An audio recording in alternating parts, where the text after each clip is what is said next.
ఎప్పుడైతే మనల్ని మనం గుర్తించుకుంటామో, మనం అందంగా లేము, అద్దంలో చూసుకోగానే రోజుకి నాగరాజు గారు 10 సార్లు అది ఏందో మమ్మీ ఇంత అందంగా అన్ని కనిపెట్టింది ఎందుకోసమో అనుకుంటాడు కదండి.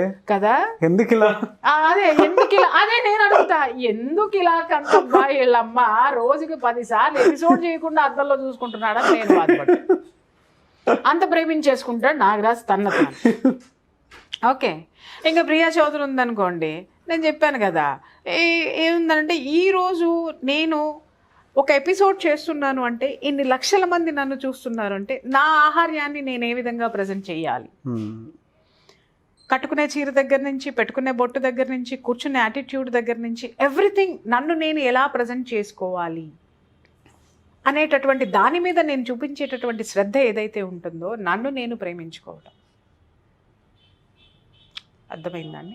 ఎప్పుడైతే నేను ఇవన్నీ ఫాలో అవుతానో నాకు మెల్లమెల్లగా నా చుట్టూ ఉన్న ఒక పాజిటివ్ వాతావరణం ఏర్పడుతుంది, నాకంటూ ఒక సర్కిల్ ఏర్పడుతుంది, నాకంటూ ఒక యాటిట్యూడ్ క్రియేట్ అవుతుంది.